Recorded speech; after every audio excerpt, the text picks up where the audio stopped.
ఇవే కాపీస్ కదా హరీష్ దీనిలో 5 ఉంది వాళ్ళకి ఇచ్చిన అవి కదా కాపీలు ఇచ్చాను.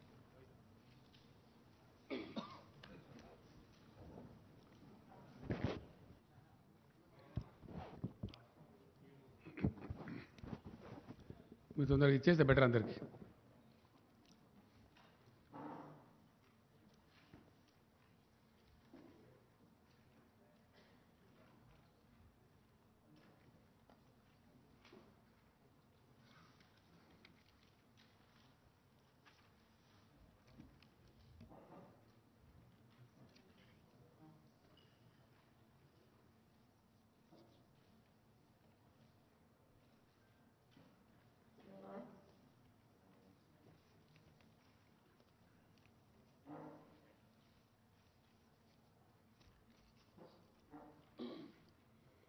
నమస్తే నమస్తే బాగున్నారు.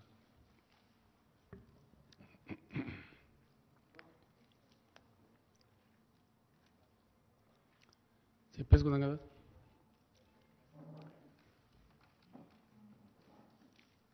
నిన్నటి రోజున మా వ్యవసాయ శాఖ మంత్రి గారు తెలంగాణ రైతాంగానికి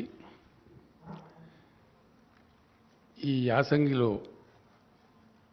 వరి పంట వేయకుండా ఇతర పంటలు వేయండి, కారణం ఏమిటి అంటే ధాన్యం సేకరణ చేసేటువంటి కేంద్ర ప్రభుత్వం ధాన్యం సేకరణ మేము చెయ్యము అని కరాఖండిగా తేల్చి చెప్తున్నారు కాబట్టి నష్టపోతాము, అట్లా వద్దు అని చెప్పారు. ఇంకొక మాట కూడా సందర్భంలో వారు చాలా స్పష్టంగా చెప్పారు. తెలంగాణ రాష్ట్రం ఏర్పడిన నాడు రైతుల ఆత్మహత్యలు, చాలా కకావికలైనటువంటి వ్యవసాయం, వలసలు, పాలమూరు, నల్లగొండ, మెదక్ జిల్లాల లాంటి ఆనాటి కరువు జిల్లాలుగా గుర్తించిన జిల్లాల నుంచి రైతులు కూడా కూలీ పనుల కోసం హైదరాబాద్ రావటం, చాలా దారుణమైన పరిస్థితులు ఉండేవి. టీఆర్ఎస్ పార్టీ ప్రభుత్వం అయిన తర్వాత, రాష్ట్ర సాధన జరిగిన తర్వాత ప్రజలు ఇక్కడ మాకు ఈ రాష్ట్రాన్ని తీర్చిదిద్దేటువంటి అవకాశం అధికారం రూపంలో కట్టబెట్టింది కాబట్టి ఒక స్థిరమైనటువంటి లక్ష్యంతో నిర్ణయాత్మకమైనటువంటి పద్ధతిలో ఈ రాష్ట్రంలో గ్రామీణ ఆర్థిక వ్యవస్థను పరిపుష్టం చేయాలా, అట్లనే వ్యవసాయాన్ని స్థిరీకరించాలి, పల్లెలు చల్లగా ఉండేటట్టు చేయాలి, వృత్తి పని వాళ్ళందరికీ పనులు దొరకాలి అని ఒక అప్రోచ్ని తీసుకున్నాం. స్పష్టమైన పాలసీ. ఆ దిశలో చాలా పటిష్టమైనటువంటి బలమైన అడుగులు కూడా రాష్ట్ర ప్రభుత్వం వేసింది. అందులో మొదలుపెట్టింది అడుగంటిపోయినటువంటి భూగర్భ జలాలు పెంచడానికి, మొత్తం శిథిలమై చిక్కిపోయినటువంటి చెరువులన్నింటినీ కూడా మిషన్ కాకతీయ పేరు మీద అద్భుతమైనటువంటి చెరువులుగా తీర్చిదిద్దడం జరిగింది. ఇది యావత్ రాష్ట్ర ప్రజానికానికి తెలుసు. ఆ తదనంతరం చాలా అస్తవ్యస్తంగా, లోపభూయిష్టంగా, ఎప్పుడు వస్తుందో ఎప్పుడు పోతుందో తెలియనటువంటి కరెంటును పూర్తిగా సంస్కరించి అనేక పెట్టుబడులు పెట్టి 24 గంటలు అన్ని రంగాలకు భారతదేశంలో మరే రాష్ట్రంలో లేని విధంగా వ్యవసాయానికి కూడా 24 hours clean power supply, very clean power, standard power, quality పవర్ను కూడా సప్లై చేసినాం. అది మాత్రమే సరిపోదు అనే ఆలోచనతో పెట్టుబడులకు కూడా చిన్న చిన్న రైతాంగం, ఇక 93% పైబడి సన్న చిన్నకారు రైతులు ఉన్నారు కాబట్టి ప్రపంచంలో ఎక్కడ లేదు, ఇండియాలో కాదు, రైతు బంధు అనేటువంటి పథకాన్ని తెచ్చి మొదట పంటకు 4,000తో ప్రారంభించి దాన్ని 5,000కు పెంచి ఎకరానికి 10,000 రూపాయలు పెట్టుబడి కోసం ఒక సంవత్సరంలో ఇచ్చే ప్రభుత్వం ఒకటే ఒక ప్రభుత్వం ఇండియాలో, తెలంగాణ ప్రభుత్వం. అట్లాగే రైతులు చితికిపోయినారు కాబట్టి, బ్రతుకులు ఆగమైనవి కాబట్టి చిన్న రైతులు పాపం చనిపోతే ఆ కుటుంబాలు రోడ్డున పడతాయి కాబట్టి అక్కడ కూడా ఇబ్బంది రావద్దని చెప్పి దాదాపు 13-1400 కోట్లు యావత్తు రైతాంగం యొక్క ప్రీమియం కూడా ప్రభుత్వమే చెల్లిస్తూ ఒక పైసా కూడా రైతు మీద భారం లేకుండా రైతు బీమా పథకాన్ని కూడా తెచ్చినాం. ఇది కూడా unique scheme in the world. ఆ రోజు ఆయన ఎల్ఐసి చైర్మన్ గారే చెప్పారు, Telangana state is the largest customer of LIC అని చెప్పి ఆ చైర్మన్ గారే బాహాటంగా హెచ్ఐసిసిలో సభలో చెప్పినారు. ఇట్లాంటి ఇంకా అనేక చర్యలు. ఆ కాలంలో విత్తనాలు సరిగ్గా దొరికేటివి కావు, విపరీతమైన కల్తీ విత్తనాలు ఉండేటివి. మొత్తం భారతదేశంలో కేంద్రాన్ని కొన్ని నెలల పాటు కొట్లాడి ఒప్పించి పీడీ యాక్ట్, కల్తీ విత్తనాల అమ్మిల మీద పీడీ యాక్ట్ ఉన్న ఒకే ఒక రాష్ట్రం తెలంగాణ, ఇండియాలో ఎక్కడ లేదు. అది కూడా మమ్మల్ని చాలా సతాయించింది కేంద్రం అది ఇవ్వమంటే. అనేక నెలలు పోరాటం చేసి కేంద్రాన్ని ఒప్పించి కల్తీ విత్తనాలు అమ్మిన వాళ్ళ మీద పీడీ యాక్ట్ తెచ్చిన ఒకే ఒక రాష్ట్రం ఇండియాలో. ఇది రైతాంగం యొక్క శ్రేయస్సును కోరుకోలే. ఎరువులు అసలు దొరికేటి కావు. తెలంగాణ ఏర్పడక ముందు రైతాంగానికి ఎరువులు కావాలంటే రోజుల తరబడి లైన్లలో ఉండటం, అక్కడ గలాటాలు కావటం, చివరికి పోలీస్ స్టేషన్లలో ఎరువు బస్తాలు పెట్టిన అమ్మిన పరిస్థితులు కూడా మనం చూసినాం. రైతులు చూసింది అందరి గమనంలో ఉంది, అందరికి తెలిసిన విషయం. ఆ రోజు మొత్తం వాడినటువంటి ఎరువులలో ఈరోజు 3 ఫోల్డ్స్ పెరిగిపోయింది. అప్పటికిప్పటికి 3 రెట్లు ఎక్కువ పెరిగింది. దాదాపు 50-55 లక్షల టన్నుల 2 పంటలకు కలిపి ఎరువుల వాడకం జరుగుతూ ఉంది. ఆ రోజు కేవలం 13-14 లక్షలు ఉంటేనే పోలీస్ స్టేషన్లో పెట్టి అమ్మించారు. కానీ కేంద్రాన్ని ఒప్పించి, ఆయన ఇప్పుడు లేరు పాపం, చనిపోయినారు, అనంతకుమార్ గారు అని మినిస్టర్ ఉండేప్పుడు, వాళ్ళని ఒప్పించి మాకు సమ్మర్లో ఇవ్వండి, ఎవరు తీసుకున్నప్పుడు మేము తీసుకుంటామని చెప్పి వాటిని పెట్టడానికి గోడౌన్లు కూడా నిర్మాణం చేసి అగమేఘాల మీద అది కూడా పునరుద్ధరించి మంచి విత్తనాలు అందుబాటులోకి తేవడం, ఎరువులు అందుబాటులోకి తేవడం, మిషన్ కాకతీయ ద్వారా చెరువుల పునరుద్ధరణ చేసి భూగర్భ జలాలు పెంచడం, 24 గంటలు క్వాలిటీ పవర్ సప్లై చేయడం, పెట్టుబడికి రైతు బంద్ చేయడం, దురదృష్టవశాత్తు రైతు చనిపోతే రైతు బీమా చేయడం. ఇట్లాంటి చర్యల వల్ల అద్భుతమైనటువంటి వ్యవసాయ స్థిరీకరణ జరిగి దాని మీద ఈరోజు కరోనా లాంటి విపత్కర పరిస్థితి వస్తే 100% ధాన్యాన్ని ప్రతి గ్రామంలో దాదాపు 6,000 పైచీలకు కొనుగోలు కేంద్రాలు ఏర్పాటు చేసి రైతులు మార్కెట్కు రాకుండా ఒక దగ్గర జమ కాకుండా నెలల తరబడి, అనేక నెలల తరబడి ధాన్యాన్ని కూడా సంపూర్ణంగా కొనుగోలు చేసిన ఒకే ఒక రాష్ట్రం ఇండియాలో ఇలా తెలంగాణ. అంటే రైతులను కడుపులో పెట్టుకొని వాళ్ళని చాదాలని, వాళ్ళని ఒక లైన్లో పెట్టాలని అద్భుతమైనటువంటి కృషి చేసి లైనప్ చేసింది టీఆర్ఎస్ గవర్నమెంట్. ఇది జరిగిన చరిత్ర మీకు తెలుసు, అందరికీ తెలుసు, ప్రజలకు కూడా తెలుసు. అందరు రైతుల స్వానుభవంలో ఉన్నటువంటి మాట ఇది, వాళ్ళ సొంత అనుభవంలో ఉన్న మాట. గత 7 ఏళ్ల కింద ఎట్లా ఉండే, ఈరోజు ఎట్లా ఉన్నది ప్రతి రైతుని ఎవరినంటే చెప్తారు. ఇది జరిగింది. ఈ సందర్భంలో ఒక మాట ఇక్కడ చెప్పాల్సిన అక్కర్నది.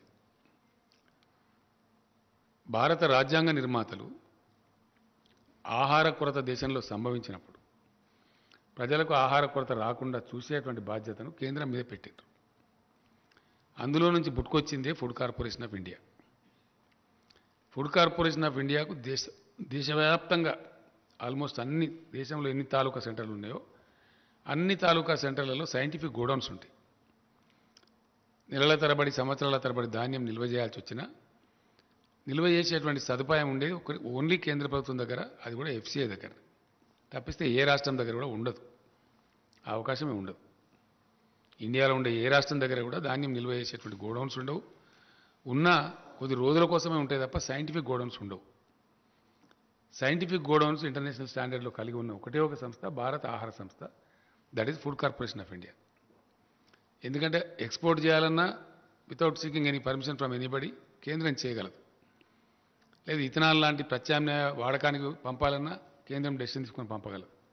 ఈ అధికారాలు ఇవి కూడా ఏ రాష్ట్ర ప్రభుత్వానికి కూడా లేవు, అట్లానే తెలంగాణ ప్రభుత్వానికి కూడా లేవు. ఇది కూడా స్పష్టం. అంటే రాష్ట్రం, దేశంలో కరువు కాటకం, అతివృష్టి, అనావృష్టి వచ్చినప్పుడు ఫుడ్ సప్లైకి దోకా లేకుండా చేయాలి కాబట్టి, చాలా పెద్ద జనాభా ఉన్న దేశం కాబట్టి ఈ బాధ్యత కేంద్రం మీదనే ఉంది, రాష్ట్రాల మీద లేదు. ఇక్కడ ఓ రాష్ట్రంలో బాగుండొచ్చు, ఓ రాష్ట్రంలో బాగా లేకపోవచ్చు. బ్యాలెన్స్ చేసేటువంటి అధికారం కేంద్రానికి పెట్టిండ్రు, అది వాళ్ళ దగ్గరనే ఉంది. ఇప్పుడు ఏం జరుగుతూ ఉంది దేశంలో అంటే చాలా విచిత్రంగా, ఇప్పుడు ఉన్నటువంటి కేంద్ర ప్రభుత్వం తన బాధ్యతను విస్మరిస్తూ పూర్తి బాధ్యత రాహిత్యంగా మేము ధాన్యం తీసుకోము అని కాలికి పెడితే మెడకు పెడితే పెట్టేటువంటి మెలికలు దింపుతా ఉంది. దీని మీద అధికారులు, సివిల్ సప్లై శాఖ మంత్రి గారు, ఇండస్ట్రీస్ మినిస్టర్ గారు, ఇంకా అనేక పనుల నిమిత్తం వెళ్తూ ఈ పని మీద కూడా అగ్రికల్చర్ మినిస్టర్ గారు చాలా ట్రిప్పులు ఢిల్లీకి చేసినాం. చాలా కన్ఫ్యూజ్ చేసినారు. వాళ్ళు ఎంఓయూ చేస్తారు, ఎఫ్సిఐ కేంద్ర ప్రభుత్వం నిరాకరిస్తుంది. ఇప్పుడు మీకు ఇచ్చిన కాగితాలలో ఉన్నాయి, మీకు ఇచ్చిన క్లియర్ సెట్స్ ఇచ్చిన 5 సెట్స్ ఇచ్చినాం మీకు. ఇప్పుడు మేము దానిలో రకరకాలుగా కాలుకు పెడితే మెడకు పెడితే కాలుకు ఎంత కూడా పెట్టడం జరుగుతూ ఉంది. ధాన్యం తీసుకోము అని చెప్పి నిరాకరిస్తున్నారు. రాష్ట్రాలు ఏం చేయలేవు, ధాన్యాన్ని తీసుకుని ఎక్కడ పెట్టాలి? రాష్ట్రం పెట్టే వ్యవస్థ లేదు, ఎక్స్పోర్ట్ చేసే అధికారం లేదు, మళ్ళీ కేంద్రం దగ్గర పోవాలా, ఆ నిల్వలు పెట్టేటువంటి గోడౌన్స్ లేవు. కాబట్టి రాష్ట్రం ఏం చేయజాలదు. చరిత్ర మొత్తం చూస్తే కూడా మనం మొత్తం స్వతంత్రం వచ్చిన కానీ చెప్పేదాకా గతంలో మీ అందరు గుర్తుండే ఉంటుంది లెవీ బియ్యం సేకరణ అనేది. అప్పుడు ఆహారం ధాన్యం తక్కువ ఉన్నప్పుడు రైతు వేరే చోట అమ్ముకుంటా అంటే అమ్ముకొని ఇవ్వకుండా కూడా బలవంత పెట్టి లెవీ సేకరణ అని చెప్పి చేసేది. ఖచ్చితంగా ప్రతి రైతు, ప్రతి మిల్లర్ ఇంత ఇవ్వాలని చెప్పి చేసేది ఒక కాలంలో. ఇప్పుడు ఆ బాధ్యత కేంద్రం మీదనే ఉంటుంది. మొన్న ఈ మధ్య దాదాపు నెల రోజుల క్రితం ఎంత కొంచెం చిక్కు వస్తున్నదని చెప్పి తెలిస్తే నేనే స్వయంగా ఢిల్లీకి వెళ్ళి ఆ సంబంధిత శాఖ మంత్రి గారిని కలిసి మాట్లాడడం జరిగింది. ఎఫ్సిఐ ఎంఓయూ చేయడం, మీరు నిరాకరించడం, మరి ఇది సరైన పద్ధతి కాదు కదా. ఒక సంవత్సరం టార్గెట్ మీరు ఎంత తీసుకుంటారో చెప్పండి మా రాష్ట్రం నుంచి, దాని ప్రకారం మేము రైతులకు కూడా చెప్తాం పంట మార్పిడి చేసుకుంటామని చెప్పినాం. ఆ పంట మార్పిడి చేయించండి అని నాతో చెప్పిండు. ఆయన నాతో చెప్పడానికి మీకు ఇచ్చిన సెట్స్లో కూడా ఉంది. 3 టైమ్స్ క్లియర్గా పంట మార్పిడి చేయించండి, పంట మార్చండి, మార్చిన పంట రైతులు వేస్తే వాళ్ళకి ఇన్సెంటివ్ కూడా ఇవ్వండి అని చెప్పి కూడా రాశారు. క్లియర్ మీకు ఇచ్చిన సెట్స్లో ఉంది, తీసుకోమని చెప్పి. ఇక్కడ ఇంకో విచిత్రమైన పరిస్థితి ఏంటంటే ఈ బియ్యం, దీనికి ఒక చిన్న కథ ఉన్నది, ఇది ప్రజలకు తెలియాలి కాబట్టి నేను చెప్తా ఉన్నాను. ఏంది కథ అంటే వర్షాకాలంలో పండే పంటనేమో తక్కువ టెంపరేచర్ ఉన్నప్పుడు పంట చేతికి వస్తుంది. అప్పుడు దానికి నూకలు కావు, మిల్లర్స్ కూడా ప్రాబ్లం ఉండదు. తెలంగాణ ప్రాంతంలో యాసంగిలో పండే పంట ఏదైతే ఉంటుందో అది ఫిబ్రవరి 20 తర్వాత ఫ్లవరింగ్ అంటే ఈంతేనే ధాన్యం వస్తుంది, లేకపోతే తాళైపోతుంది. ఫిబ్రవరి 20 తర్వాత న్యాచురల్గా మన దగ్గర టెంపరేచర్స్ పెరుగుతాయి. మార్చ్ ఏప్రిల్ దాకా వరి కోతలు జరుగుతాయి. అప్పుడు 35 degrees దాటిపోతుంది. అప్పుడు ఏమైందంటే నూక అయిపోతుంది. ఆ నూక కావద్దు, ఎక్స్పెక్టెడ్ అవుట్టర్న్ రావాలి అంటే దేశంలో కొన్ని రాష్ట్రాలలో బాయిల్డ్ రైస్ వినియోగం ఉంది కాబట్టి దాన్ని బాయిల్ చేసి మిల్లర్స్ తయారు చేసి ఇస్తారు. పబ్లిక్ డిస్ట్రిబ్యూషన్ సిస్టమ్ కింద కంట్రోల్ బియ్యం ఇచ్చేది ఏదైతే ఉంటుందో కేంద్ర ప్రభుత్వమే అన్ని రాష్ట్రాలకు కేటాయిస్తుంది కాబట్టి వాళ్ళు బాయిల్డ్ రైస్ తీసుకునేది యథావిధిగా రాష్ట్రాలకు పంపించింది. వాళ్ళు దాన్ని తీసుకోమని నిరాకరిస్తున్నారు. అంటే తెలంగాణలో యాసంగి వరి పంట అంటే బాయిల్డ్ రైసే, మామూలు రైస్ రాదు. వస్తే చాలా తగ్గిపోతుంది. వర్షాకాలందేమో రా రైస్ వస్తుంది, కానీ దీనిలో రాదు. యాసంగిలో వరి పంట అంటే డెఫినెట్గా బాయిల్ చేయాల్సి వస్తుంది మ్యాక్సిమం. రా రైస్ పడితే ఏమైందంటే నూక ఎక్కువైపోయి బియ్యం % తగ్గిపోయి అది గిట్టుబాటు కాదు, అందువల్ల చెయ్యరు. దాన్ని దృష్టిలో పెట్టుకొని కేంద్రం తీసుకొని అంటున్నది. గత సంవత్సరం ఏం చేసినారు మీకు ఇచ్చిన దానిలో ఉంది, మీరు 80% బాయిల్ రైస్ ఇవ్వండి, 20% మామూలు రైస్ ఇవ్వండి, మేము తీసుకుంటాం, అన్లిమిటెడ్ క్వాంటిటీ తీసుకుంటామని చెప్పి ఇక్కడ ఉండబడే ఎఫ్సిఐ జనరల్ మేనేజర్ ఆయన మన సివిల్ సప్లైస్ కమిషనర్ గారికి లెటర్ ఇచ్చాడు. 50 లక్షల టన్నుల బాయిల్ రైస్కు ఒప్పందం చేసి ఇచ్చారు. ఆ లెటర్ కూడా ఉంది, మీకు ఇచ్చిన దానిలో ఉంది. కానీ తీరా అయింది ఒక 24 లక్షల టన్నులు తీసుకొని మిగతా మేము తీసుకోమని మెలకబెట్టారు. నేను మొన్న వెళ్ళినప్పుడు మీరు తీసుకోమంటే మరి మేము ఇప్పుడు ఏం చేయాలా? ఆ ధాన్యం ఎటు పోవాలా? మాకేం వ్యవస్థ లేదు. ఎట్లా ఉంటుంది అంటే మీరు భవిష్యత్తులో మాకు బాయిల్డ్ రైస్ ఇవ్వము అని రాతపూర్వకంగా ఇవ్వండి. ఇన్ రైటింగ్ ఉన్నది, మీకు ఇచ్చిన లెటర్లో ఉంది. ఇన్ రైటింగ్ ఇవ్వండి, ఇస్తేనే మీ దగ్గర ఇప్పుడు ఉన్నది తీసుకుంటాం, లేకపోతే తీసుకోం. ఆ విధంగా చెప్పారు. అప్పుడు ఏం చేస్తాం, మనం రైస్ పోవాలి కదా, అది వేల కోట్ల రూపాయల వ్యవహారం. డబ్బులు మరి పెట్టి రైతులకు డబ్బులు ఇచ్చేసినాం, బ్యాంకులో ఇంట్రెస్ట్ పడతా ఉంటుంది. కాబట్టి దాన్ని ఏం చేసినామంటే రైటింగ్ రాసి ఇచ్చినాం ఆయన బలవంతం. కాబట్టి అక్కడికి ఇంకొక 5 లక్షల టన్నులు తీసుకోలే. మొదలు 24 లక్షల టన్నులు, తర్వాత మళ్ళీ 20 లక్షల టన్నులే తీసుకున్నారు. ఇంకొక 5 లక్షల టన్నులు ఇప్పుడు మిగిలింది. ఇది గత యాసంగి వడ్లే. దాని సంగతి ఇంకా తేల్చలేదు కేంద్రం, వాళ్ళ దగ్గర పెండింగ్ ఉంది ఆ ఇష్యూ. నేను చెప్పి వచ్చినా ఆయన మంచిగా పరిశీలించి చేస్తా అని చెప్పిండు, అది అక్కడ పెండింగ్ ఉంది. అదొక భాగం. దాని సంగతి ఏందని తెలియదు. రెండవ భాగం, ఈ సంవత్సరానికి ఎంత ఇస్తారో చెప్పండి అని అడిగినాం. ఆ టీకా మై బాత్ మే బాత్ కరెంటే నేను ఐసా नहीं होता, నేను ఉంటా, నేను ఇదే పనిగా వచ్చిన, కాబట్టి నేను రేపు కూడా ఉంటా. మీరు పిలవండి, మీ సెక్రటరీని పిలవండి, మీ ఎఫ్సిఐ వాళ్ళని పిలవండి, అందరి ముందు నేనే ఉండి మాట్లాడతాను చెప్పండి. మాకు స్పష్టమైన అవగాహన కావాలి, కన్ఫ్యూజన్లు పనికిరాదని చెప్పి తెల్లారి సమావేశం పెట్టారు. పెట్టిన తర్వాత మంత్రి ఏమంటారంటే మేము ఇంత తీసుకునే పరిస్థితి లేదు, కాబట్టి ఎంతో కొంత నిర్ణయం చేసి మీకు తెలియజేస్తాం, మీకు కమ్యూనికేట్ చేస్తామని చెప్పారు. ఈ రోజు వరకు ఎంత తీసుకుంటామనేది వాళ్ళు చెప్పలే. ఈ సంవత్సరం పంట యాసంగి పోయిన తర్వాత ఈ సంవత్సరంలో ఈ కాలం ఆ కాలం లేదు. బాయిల్ రైస్ అయితే జీరో, మేము తీసుకోం, ఒక కేజీ కూడా తీసుకోం. రా రైస్ ఎంత తీసుకుంటాం అది కూడా చెప్పలేదు. ఈ కన్ఫ్యూజన్లో ఏమైంది, వర్షాకాలంలో మన దగ్గర వేసిన పంట 62 లక్షల పైచిలకు ఎకరాలలో తెలంగాణలో వరి పంట వేసిండ్రు. ఇప్పుడు కోతలు స్టార్ట్ అయింది, ఇప్పుడు స్టార్ట్ అయిపోయి ధాన్యం వస్తూ ఉంది.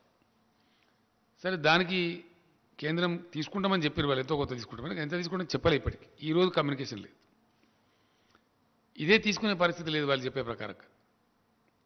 అంటే సుమారు 1,70,00,000 దాకా వడ్లు వస్తాయి, 1,10,00,000 దాకా ఇంచుమించుగా రైస్ వస్తుంది.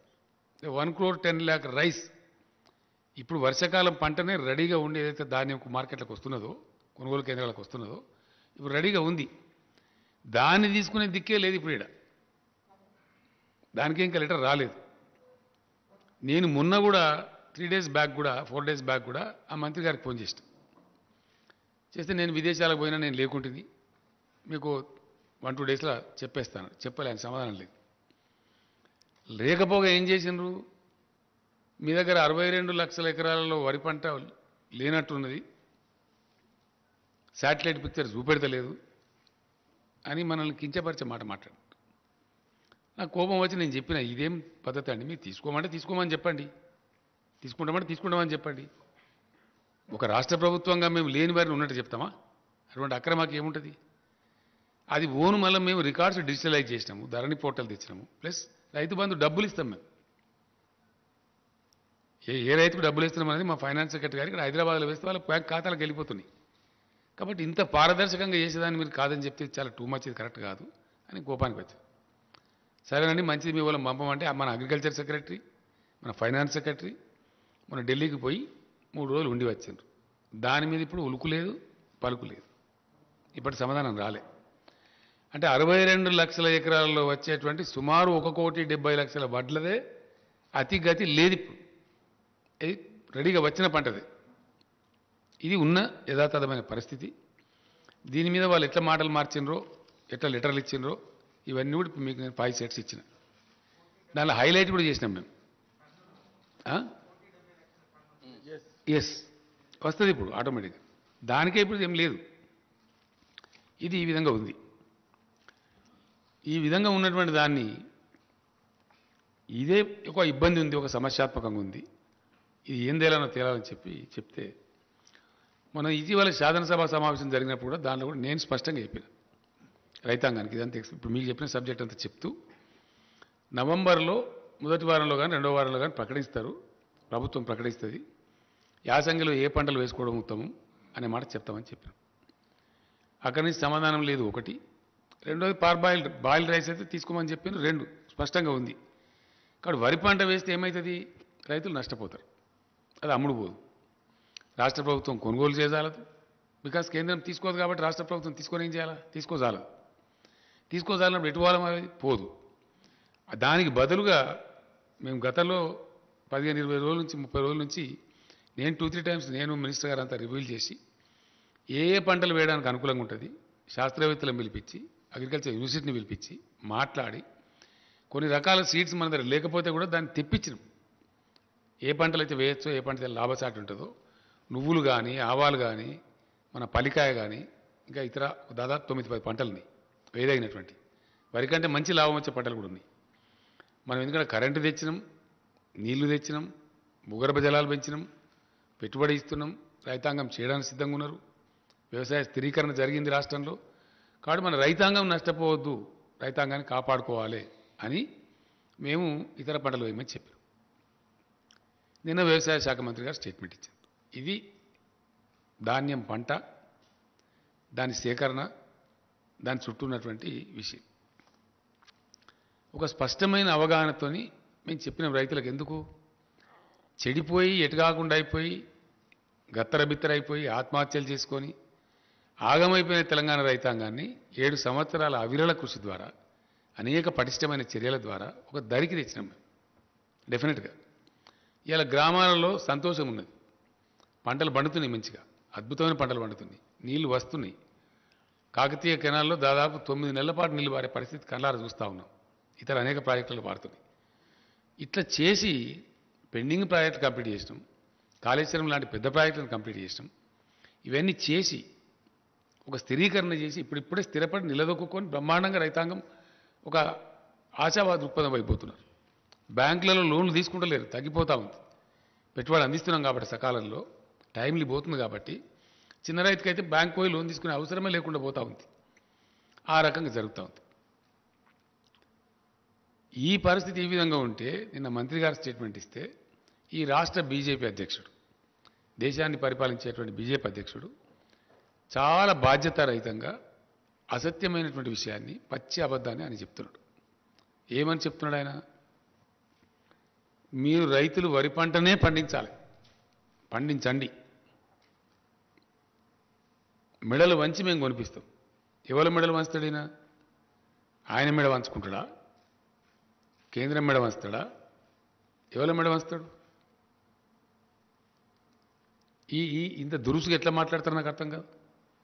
ఏం పద్ధతిలో మాట్లాడతారు? కేంద్ర ప్రభుత్వం ఆర్డర్ ఇస్తుందా మరి?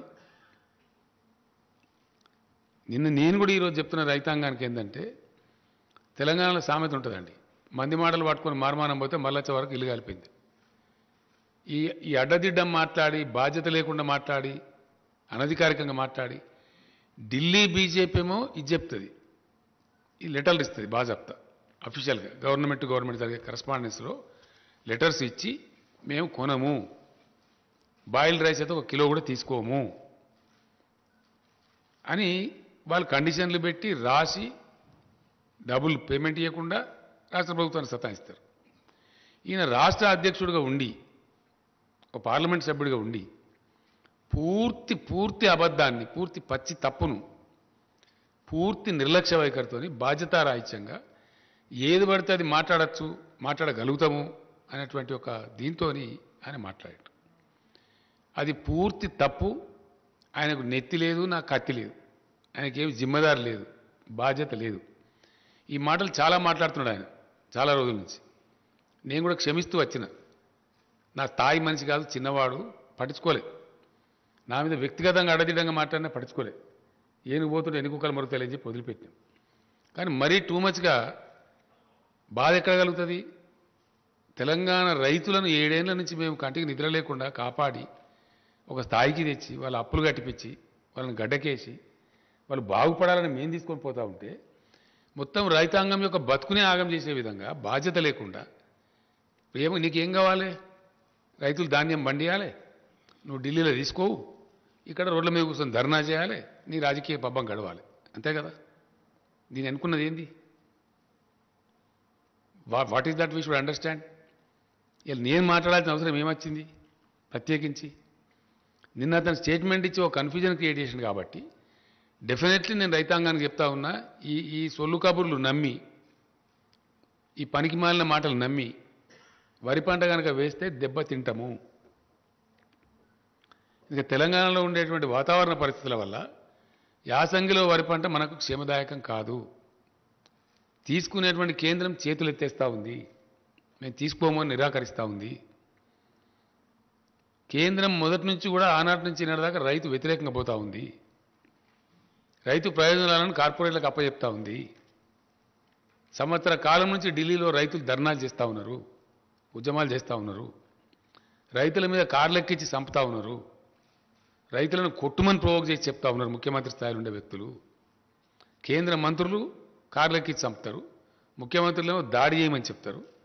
అంటే ఎంత దూరమైనా పోయి రైతులను వీళ్ళు తొక్కివేసి అణిసివేసే పరిస్థితులు ఉన్నారు. కాబట్టి వాళ్ళ వైఖరి స్పష్టంగా తెలుస్తున్నది. కాబట్టి రేపు మనకు కూడా ఇదే పరిస్థితి సంభవిస్తుందని చెప్పి నిన్న మంత్రి గారు చాలా బాధ్యతతోని చాలా స్పష్టంగా రైతులను కాపాడుకోవాలనే ఉద్దేశంతో ఇంత దూరం తీసుకొచ్చి ఇంత మంచి పెట్టుబడి ఇచ్చి కరెంట్ ఇచ్చి మాకేమో బాధ్యత ఉంది. ఈ రాష్ట్రాన్ని తెచ్చినాం, మేము రైతాంగాన్ని ఒక దరికి తెచ్చినాం, వ్యవసాయాన్ని ఒక దరికి తెచ్చినాం. ఇలా సంతోషంతో ముఖాలు వెలుగుతున్నాయి. కాబట్టి 7 ఏళ్ళు చాలా మేము సహనంతో ఉన్నాం. వీళ్ళు అడ్డదిడ్డంగా మాట్లాడినా, పిచ్చి పిచ్చిగా మాట్లాడినా, అహంకారపూరితంగా మాట్లాడినా, చాలా దురుసుగా మాట్లాడినా, వాళ్ళ స్థాయిని మించి మాట్లాడినా క్షమించినాం, ఊరుకున్నాం, మేము వదిలిపెట్టినాం. కానీ రైతాంగం జీవితంతోనే ఆడుకుంటాము మా చిల్లర రాజకీయాల కోసం. తెలంగాణ రైతులు ఏమైనా పర్వాలేదు, పంట పండించి వాళ్ళు మునిగినా పర్వాలేదు, కానీ మేము మాత్రం సొల్లు పురాణం మాట్లాడుతూనే ఉంటాం, అడ్డం పొడుగు మాట్లాడుతూనే ఉంటాం అనే పద్ధతిలో మాట్లాడినారు. కాబట్టి నేను ఇలా రియాక్ట్ అయ్యి ఇది చెప్పాల్సి వస్తున్నది. రైతాంగాన్ని హెచ్చరించుకోవాలి, రైతాంగాన్ని కాపాడాలి. కాబట్టి చెప్తా ఉన్నాను. డెఫినెట్లీ 100% వీళ్ళు చెప్పేది తప్పు. మొత్తం ఇంకొక విషయం కూడా ఇక్కడ స్పష్టంగా చెప్పాల్సిన అవసరం ఉంది. ఇది వ్యవసాయానికి సంబంధించి. ఎస్, డెఫినెట్గా నేను రైతులకు మనవి చేస్తూ ఉన్నా. 7 ఏళ్ళు మిమ్మల్ని కాపాడింది ఎవరో మీకు తెలుసు, మీకు మంచి కరెంట్ ఇచ్చేది ఎవరో మీకు తెలుసు, ఎరువులు సప్లై ఎట్లా జరుగుతుందో మీకు తెలుసు, మీకు ఇలా ధాన్యం అక్కరపడ్డప్పుడు ఎట్లా కొనుగోలు చేసినామో మీకు తెలుసు. మీరు నష్టపోవద్దని, మీకు ఇబ్బంది కావద్దని, మీరు మునిగిపోవద్దని, అనవసరంగా కేంద్రం కొన్నటువంటి ధాన్యాన్ని పండించి దెబ్బతినవద్దని, మళ్ళా తెలంగాణ రైతులకు దుస్థితి రావద్దని మేము ఈ మాట చెప్పినాం. నిన్న మంత్రి గారు చెప్పిన మాట ఎందుకు చెప్పిండు ఆయన? అక్కడి నుంచి జవాబు లేదు. వర్షాకాలం పంటకే తీసుకుంటారా తెలియదు. అయినా మేము కొనుగోలు కేంద్రాలు ప్రారంభించినాం. ఎట్లనే చేసి ఫైట్ చేద్దాం, కాదంటే ఇంకేదైనా చేద్దాం, కానీ రైతులు మాత్రం నష్టపోనియద్దు. ఈ వర్షాకాలంలో వండిన పంట కొననైతే కొందాం, తర్వాత చూద్దామని చెప్పి ధైర్యం చేసి మేము కొనుగోలు కేంద్రాలు స్టార్ట్ చేస్తాం. కొనుగోలు కేంద్రాలు పెట్టాలని ధర్నా చేస్తారు వీళ్ళే, ఎక్కువ పెట్టాలని చెప్పి. ఢిల్లీలో ధాన్యం కొనరు వీళ్ళే. మళ్ళీ ఇప్పుడు యాసంగిలో పంట ఏమని చెప్పి బాధ్యతారహితంగా చెప్తారు వీళ్ళే. అంటే ఏంది ఇది? దీన్ని ఎట్లా అర్థం చేసుకోవాలా? ఇది బాధ్యత కలిగిన ముచ్చటేనా మాట్లాడేది? ప్రతి విషయంలో కూడా ఇదే మోసం, ప్రతి మాటలో కూడా ఇదే ఒక అహంకారంతో కూడుకుని ముచ్చట. చాలా చూసినాం ఇట్లా. పెట్రోల్ డీజిల్ ధరలున్నాయండి. పెట్రోల్ డీజిల్ ధరలు అద్భుతమైనటువంటి పద్ధతిలో అబద్ధం చెప్పింది కేంద్ర ప్రభుత్వం. ఎస్, 14లో వీళ్ళు అధికారానికి వచ్చిన నాడు క్రూడ్ ఆయిల్ ధర ఇంటర్నేషనల్ మార్కెట్లో $105.52 ఉంది, యుఎస్ డాలర్స్, $105.52. ఇవాళ క్రూడ్ ఆయిల్ ధర $83 ఉంది. బీజేపీ అధికారంలోకి వచ్చిన 2014 నుంచి నేటి వరకు ఏ ఒక్క సంవత్సరం కూడా 105ను మించి పోలే. $105 దాటలే ధర. మనందరికీ తెలిసి మనం వార్తలు చూసినాం. ఆయిల్ ప్రైజెస్ క్రాష్ అయిపోయి $30 పోయింది ఒకసారి, అయితే $30 పోయింది. బ్రెజిల్ దేశం దెబ్బతిన్నది, రష్యా ఎకానమీ దెబ్బతిన్నది, అవన్నీ కూడా మనం చూసినాం. అయినా వీళ్ళు అంతర్జాతీయ విపణిలో పెరిగింది అని అబద్ధం చెప్పి మోసం చేసి 2 మోసాలు చేసిండ్రు కేంద్ర ప్రభుత్వం. ఒకటి, పెరగని అంతర్జాతీయ ధరలు పెరిగినాయి అని అబద్ధం చెప్పిన ప్రజలకు, దేశానికి. నెంబర్ 1. నెంబర్ 2, పెంచే పద్ధతి వాస్తవానికి ఏంటంటే సుంకం పెంచాలి, అది పెంచకుండా దాన్ని సెస్ రూపంలో కన్వర్ట్ చేశారు రాష్ట్రాల వాటా ఎగ్గొట్టడానికి. ట్యాక్స్ రూపంలో కలెక్ట్ చేస్తే, ట్యాక్స్ పెంచి చేస్తేనేమో ఆటోమేటిక్గా డివైజ్ పూల్లోకి పోతుంది. రాష్ట్రాలకు 41% వాటా ఇవ్వాలి. రాష్ట్రాల వాటా ఎగ్గొడుతూ, రాష్ట్రాల నోరు కొడుతూ దాని పేరు సెస్ కింద మార్చి సెస్ వసూలు మొదలుపెట్టారు. లక్షల కోట్ల రూపాయలు, అనేక లక్షల కోట్ల రూపాయలు. ఇలా ఏపీ చీఫ్ మినిస్టర్ గారు అయితే పేపర్లో ఒక అడ్వర్టైజ్మెంట్ ఇచ్చిండ్రు. చేసి ఏం చేసిండ్రు? భయంకరంగా పెంచేసిండ్రు. ఆ రోజు 77 రూపాయలు పెట్రోల్ ధర ఉంటే 114.49 రూపాయలు చేసిండ్రు. 77 రూపాయల నుంచి 114 రూపాయలు చేసింది పెట్రోల్ ధర. డీజిల్ ధర 68 రూపాయలు ఉంటే 107 రూపాయలు చేసిండ్రు. 107 రూపాయలు 40 పైసలు చేసి ఈ పెరుగుదల మీద వచ్చిన మొత్తం డబ్బు రాష్ట్రాల నోరుగొట్టి వాళ్ళే తీసేసుకున్నారు. సెస్ రూపంలో మార్చేసి ట్యాక్స్ రూపంలో పెట్టకుండా ఇటు రైతులకు ప్రజలకు మోసం, ప్రజల మీద భారం వేయడం, అబద్ధాలు చెప్పి వేయడం, అంతర్జాతీయ మార్కెట్లో పెరగకపోయినా కానీ పెరిగిందని చెప్పడం, పచ్చి తప్పు పచ్చి మోసం, ప్రజలను మోసగించడం. రెండవది రాష్ట్రాల వాటా ఎగ్గొట్టడం సెస్ రూపంలోకి మార్చి ఈ రెండు పనులు చేసి పెంచి ఇప్పుడు ఏం జరిగింది? మన జరిగిన ఉప ఎన్నికలలో ప్రజలు తీవ్రంగా రియాక్ట్ అయ్యారు, కొట్టిండ్రు.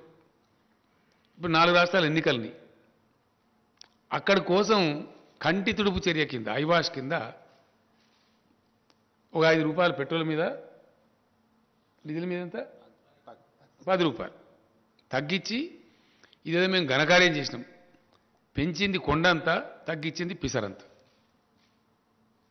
కొండంత పెంచి పిసరంత తగ్గించి ఇంకా ఈ గొప్పతనానికి మేము చేసిన గొప్పతనానికి మేము చేసిన మోసానికి మీరు రాష్ట్రాలు కూడా తగ్గించండి. మేము ధర్నాలు చేస్తాం. ఎవరు ధర్నా చేయాలా? ధర్నా మీరు చేయన్నా మేము చేయన్నా? నేను ఇప్పుడు డిమాండ్ చేస్తా ఉన్న కేంద్ర ప్రభుత్వాన్ని, ఈ రాష్ట్ర బీజేపీని, సెస్ విత్డ్రా చేసుకోండి మొత్తం. కమాన్ విత్ డ్రా సెస్. 105 రూపాయలు దాటనే లేదు. ప్రజల మీద భారం వేయద్దంటే, మీకు ప్రజల మీద ప్రేమ ఉంటే డెఫినెట్గా మీరు 77 రూపాయలకి పెట్రోల్ ఇచ్చేయాలి. 2014 రేట్కి ఇవ్వచ్చు. పెరగలే, మీరు పెంచారు. ప్రజల మీద మీరు భారం వేసారు. సైమల్టేనియస్లీ రాష్ట్రం ఒక పైసా పెంచలే. ఆనాడు ఎంతుందో మేము అధికారంలోకి వచ్చినాడు వ్యాట్ మేము పెంచగలిగే ఒక వ్యాటే. వ్యాట్లో మేము ఒక నయా పైసా, రూపాయి కాదు నయా పైసా కూడా పెంచలే. పక్కనున్న ఏపీ అన్న కనీసం వాళ్ళు రోడ్డు సెస్ అని చెప్పి ఒక రూపాయి తీసుకుంటారు, కానీ మేము రూపాయి కాదు పైసా కూడా తీసుకోలేదు. ఒకటి మీరు పెంచిండ్రు, 2 మేము రాష్ట్రం పెంచలే. ఇలా మమ్మల్ని తగ్గించి మనం ఎట్లా మాట్లాడతావు? నువ్వు ఏ నైతికతతో మాట్లాడతావు? అంటే అడ్డం పొడువు ఇష్టం వచ్చినట్టు నోటికొచ్చినట్టు ఏదైనా సరే మాట్లాడచ్చు అని చెప్పి ఒక అహంకారంతో మాట్లాడుతూ ఉన్నారు. మితిమీరి అతిమీరి అడ్డదిడ్డంగా మాట్లాడుతూ ఉన్నారు. నేను ఇక్కడ ఒకటే మాట మనం చేసేది ఏంటంటే, నన్ను వ్యక్తిగతంగా నిందించినా నేను పడ్డా. ఇదే రాష్ట్ర బీజేపీ అధ్యక్షుడు చాలా చిల్లరగా, చాలా నీచంగా, చాలా దారుణంగా కేసీఆర్ను జైలుకు పంపిస్తాం, మా వ్యూహం మాకుంది, మా జాతీయ అధ్యక్షుడు చెప్పిండు నాకు అని బహిరంగ ప్రకటనలు చేసిండు. అయినా మేము కేర్ చేయలే. ఏనుగోంగా ఎన్ని కుక్కలు మరుగుతాయి అనుకుని నన్ను జైలుకు పంపిస్తావాను? బలుపా? అహంకారమా? ఏం కళ్ళు నెత్తికొచ్చినాయా? ఎవరితో మాట్లాడుతున్నావు నువ్వు? ఇంత అహంకారం ఏంది నాకు అర్థం కాదు. తప్పులు చేసేది మీరు, ప్రజల మీద భారం వేసేది మీరు, రైతులను మోసం చేసేది మీరు, రైతులు పండించే ధాన్యాన్ని కొనంది మీరు. మీ అసమర్థతను, మీ తెలివి తక్కువతనాన్ని, మీకు పరిపాలించలేని శక్తి లేనితనాన్ని ఇలా రాష్ట్రాల మీద రుద్ది రాష్ట్రాల ముఖ్యమంత్రులను జైలు పంపుతావాను? ముడతావా కేసీఆర్ను? ముట్టి చూడు బిడ్డ, టచ్ చేసి చూడు కేసీఆర్ను. కేసీఆర్ను జైలుకు పంపి నువ్వు ఇక్కడ బతికి బట్టగాడి తిరుగుతా అనుకుంటున్నావా? ఏమి మేము చేతులు ముడుచుకొని కూర్చున్నాం అనుకుంటున్నావా? ఇష్టం వచ్చినట్టు మాట్లాడచ్చునా? ఇష్టం వచ్చిన ప్రచారాలు చేయొచ్చునా?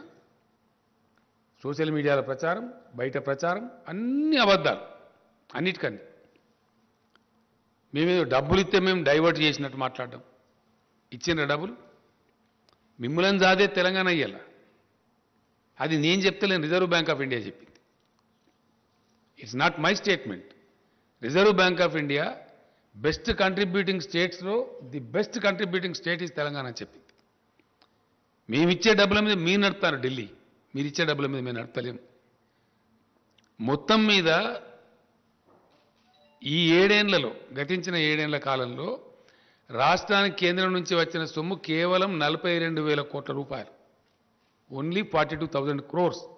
అది అన్ని రాష్ట్రాలకు వచ్చినట్టు మనకు వచ్చింది. మెయిన్గా దానిలో 2-3 స్కీమ్లే ఉంటాయి. ఒకటి నరేగా, రెండవది NRHM, national rural health machine, మూడవది సర్వశిక్ష అభియాన్ అని ఎడ్యుకేషన్. ఇంతకు మించి రావు డబ్బులు. ఒక్క రోజు కూడా ఒక్క రూపాయి ఇయ్యలేదు. స్టేట్ రీఆర్గనైజేషన్ చట్టం ఏదైతే ఉందో ఆ చట్టం ప్రకారంగా 450 కోట్లు మనకు రావాలి. BRGF funds, backward region development funds ఎగ్గొట్టిండ్రు. అవి తీసుకొని రారు వీళ్ళు, అవి మాట్లాడరు, దాని గురించి మాట్లాడరు. మంత్రుల మీద, ముఖ్యమంత్రి మీద పెద్దంతరం చిన్నంతరం లేకుండా కళ్ళు నెత్తికెక్కి ఎంత పడితే అంత మాట్లాడి, మేము ఎందుకంటే రాష్ట్రం కొత్తగా తెచ్చుకున్నాం, ఎందుకు మనకు పెద్ద కేంద్రంతో అంత పెద్ద అప్ఫ్రంట్ కన్ఫ్రంటేషన్ ఎందుకు, ఒక పద్ధతిగా రాష్ట్రాన్ని సెటిల్ చేసుకుందామని మేము ఓపిక వహించి సంయమనం వహించి కేంద్రం సహకరించకున్నా 5 సంవత్సరాలు హైకోర్టు విభజన చేయలే.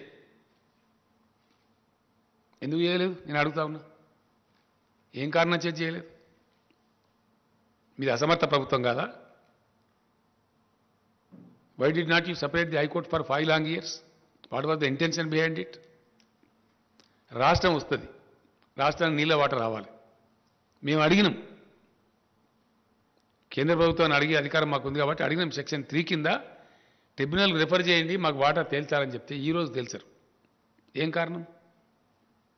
మీ అసమర్థతనా, మీ అవివేకమా, మీ తెలివి తక్కువతనమా, మీ చేతగాంతనమా?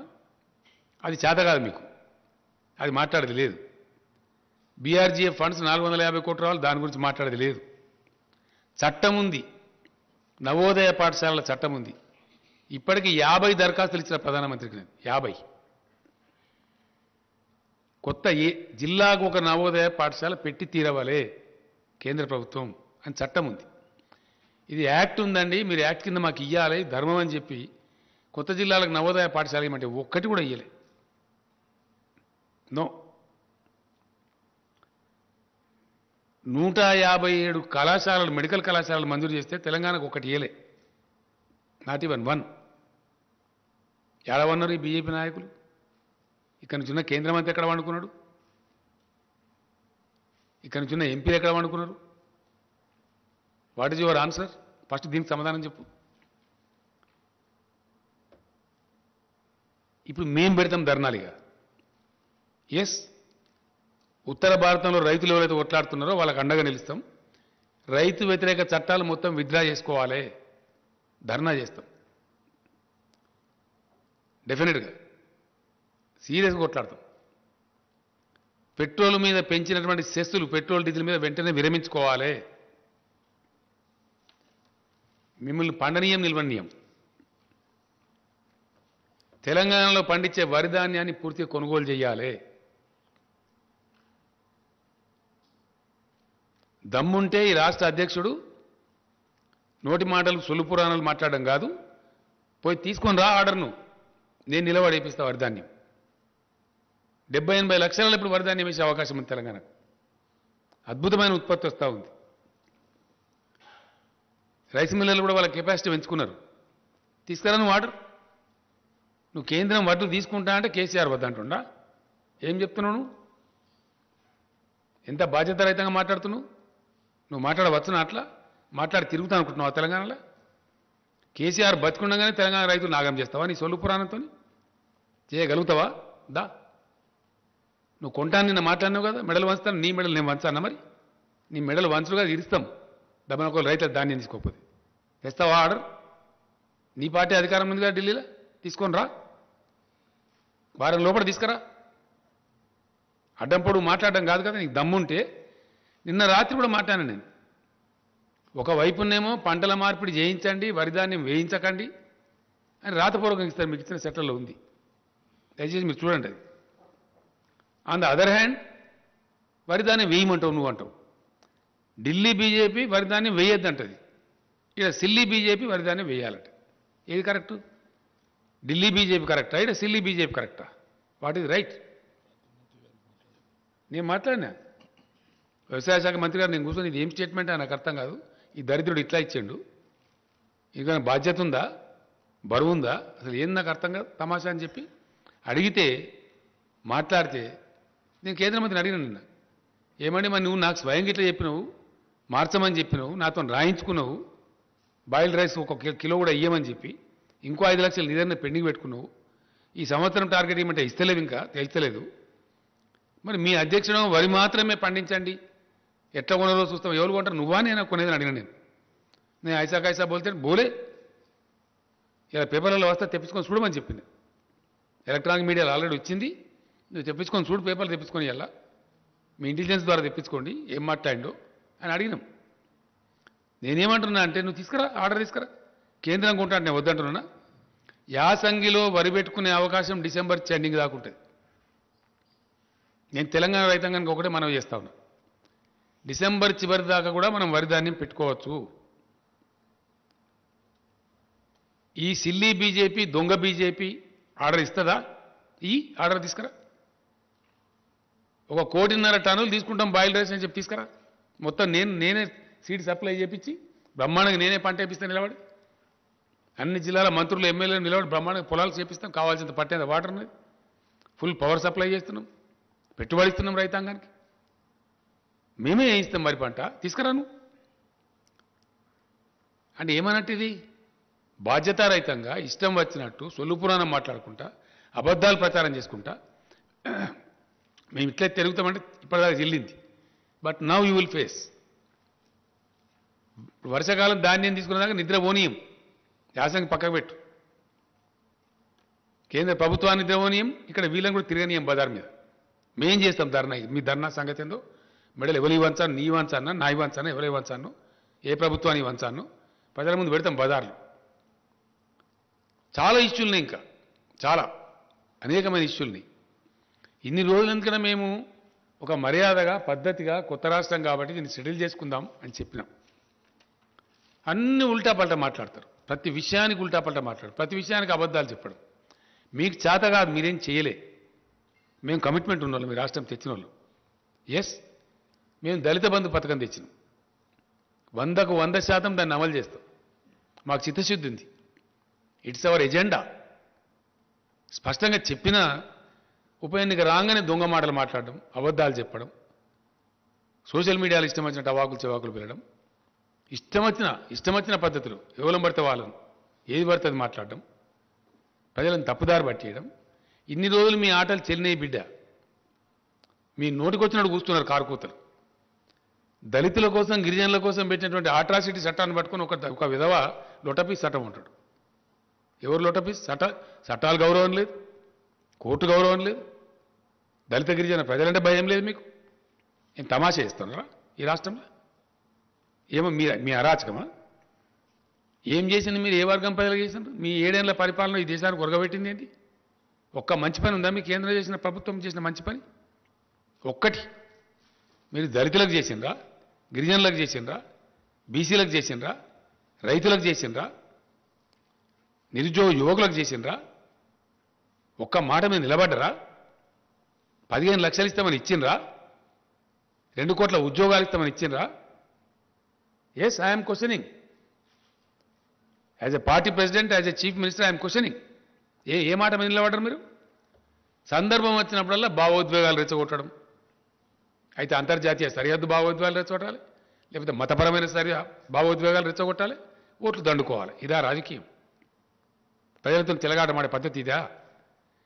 ఇలా మొత్తం నాశనం పట్టిన దేశాన్ని, దేశ జీడిపి మంట కలిసిపోయింది, ఫుడ్ సెక్యూరిటీలో నాశనం అయిపోయింది. నేపాల్ కన్నా, బంగ్లాదేశ్ కన్నా, పాకిస్తాన్ కన్నా తక్కువ ఉంటుందా ఇండియా జీడిపి? ఎవరి ఘనకార్యం ఇది? ఎవరి తప్పిది?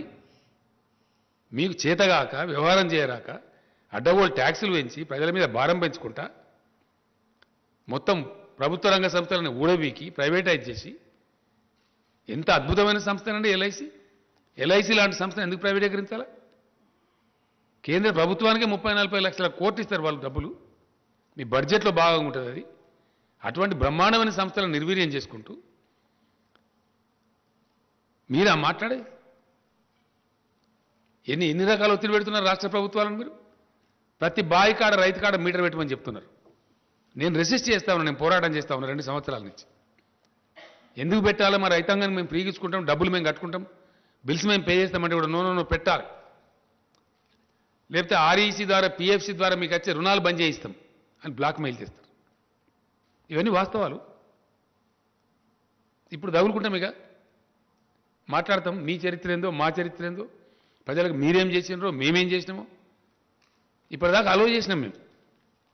బట్ నో, ఖచ్చితంగా కేంద్ర ప్రభుత్వం వెంబడబడతాం, ఇక్కడ ఉండే బీజేపీ వెంబడబడతాం. ఈ సమస్యలకు ఎవరు జవాబు చెప్పానో, ఎవరు బాధ్యత వహించానో, ఈ రైతుల ధాన్యం సంగతి ఏందో, మిగతా పెండింగ్ ఏమి ఇచ్చానండి. స్టేట్ రీఆర్గనైజేషన్ యాక్ట్లో ఉన్న కూడా ఇంప్లిమెంట్ చేస్తలేరు. ట్రైబల్ యూనివర్సిటీ ఇవ్వాలన్నో ఇవ్వం.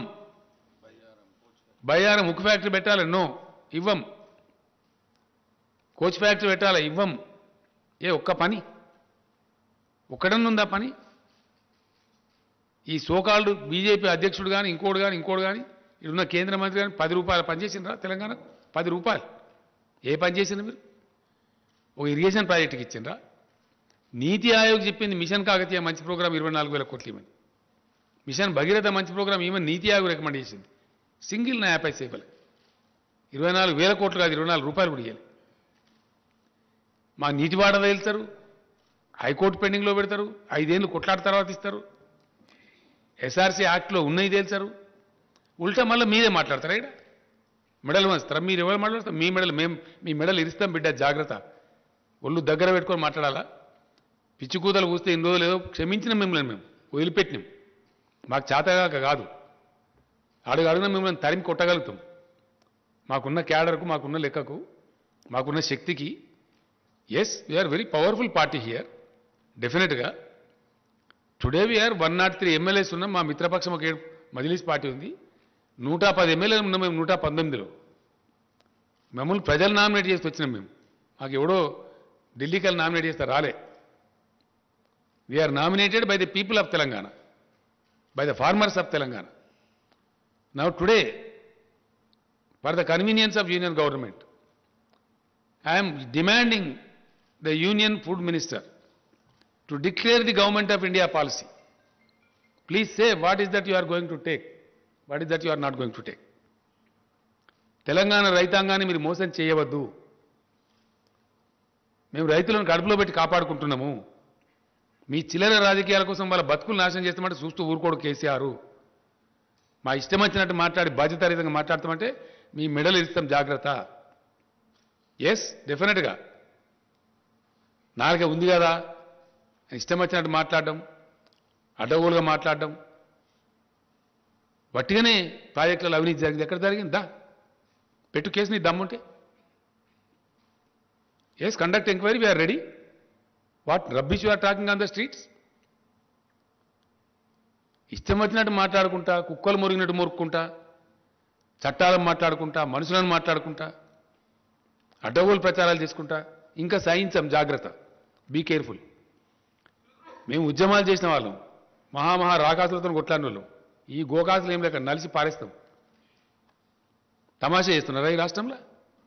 What is this? ఇప్పటిదాకా మేము ఎందుకన్నా మంచి పద్ధతిలో పోయినాం. నేను ప్రధానమంత్రి కూడా చెప్పిన, మీరు చేయాల్సినవి చేస్తలేరు, అయినా మేము మీకు కోఆపరేట్ చేస్తున్నాం. అనేక సందర్భాల్లో కోఆపరేట్ చేసినాం.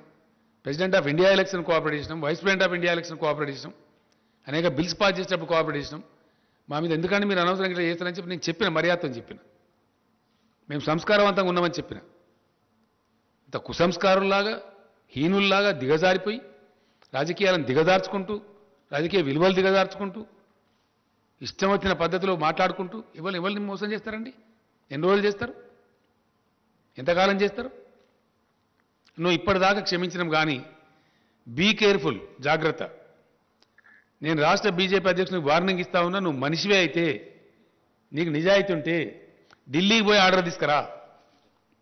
యాసంగిలో వడ్డేమని చెప్పినావు కదా, మొత్తం ధాన్యం కేంద్రం మేము తీసుకుంటామని ఆర్డర్ తీసుకురా. పంటలు నేనే ఇస్తా, మంచి విత్తనాలు నేను సప్లై చేపిస్తా. అడ్డం పొడుగు ఇష్టం వచ్చినట్టు మాట్లాడతాం. కరెంట్ ఇస్తాం, నీళ్ళు ఇస్తాం, మందులు ఇస్తాం, అన్ని ఇస్తాం.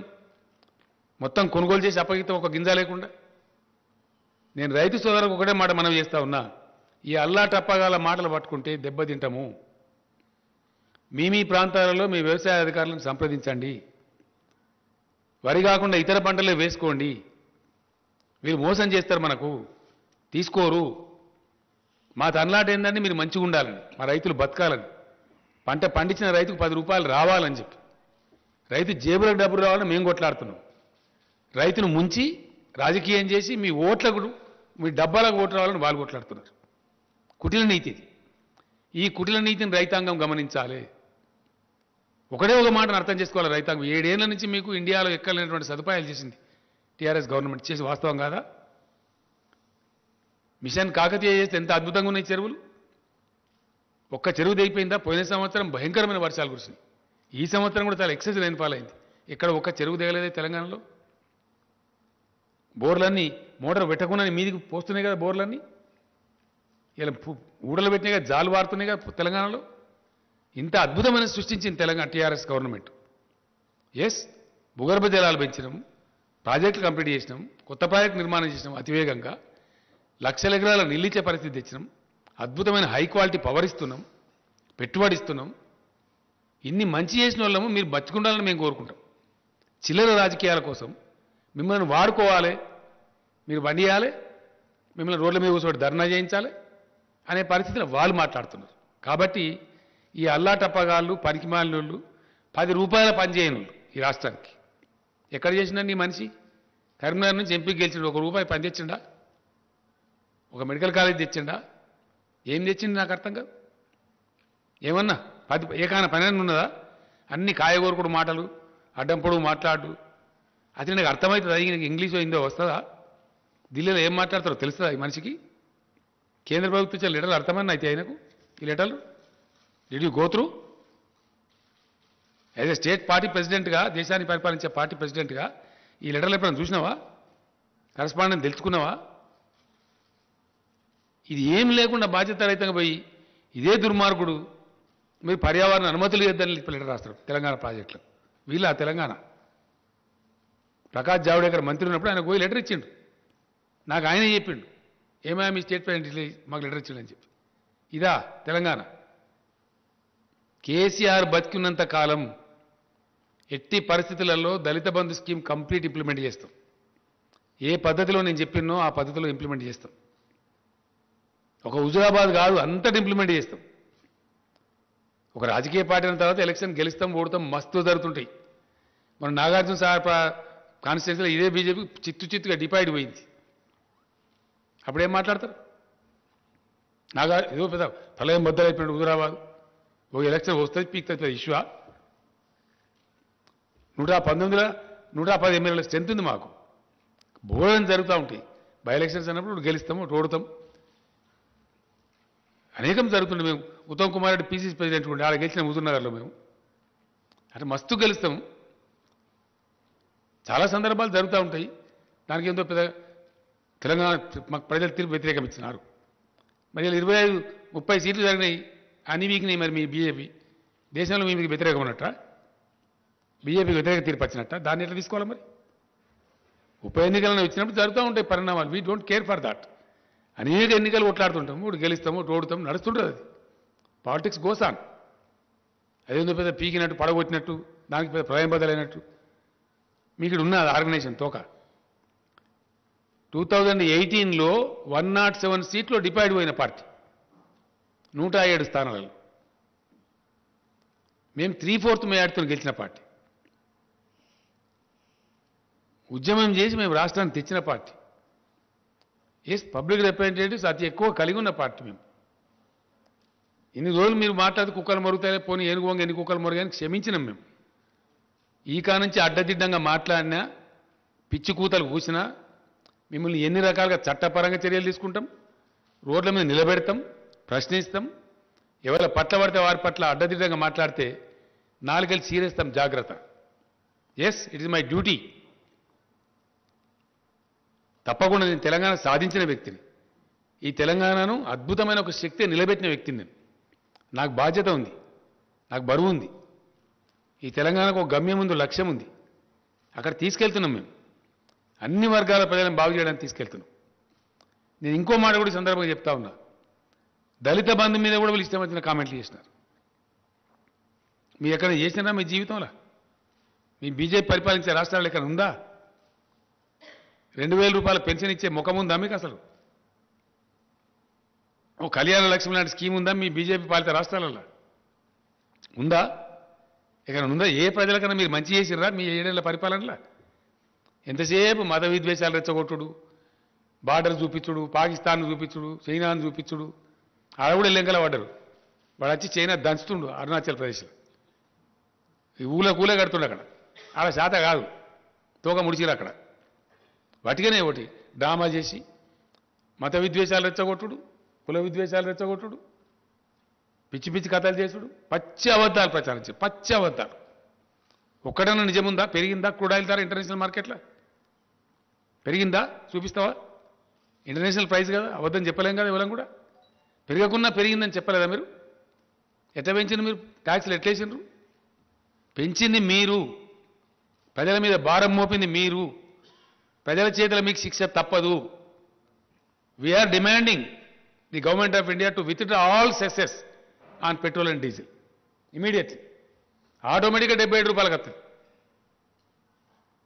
మీరు పెంచి మీరు పిసరంతా తగ్గించి 30 రూపాయలు పెంచి 31 రూపాయలు లీటర్కి పెంచి దానిలో 5 రూపాయలు తక్కువ చేసి మేమేందో పీకి పడగొట్టినాం, మీరు కూడా తగ్గిస్తుండ్రు, మేము ధర్నా చేస్తాం మీరు తగ్గిపోతే అని మాట్లాడతారు.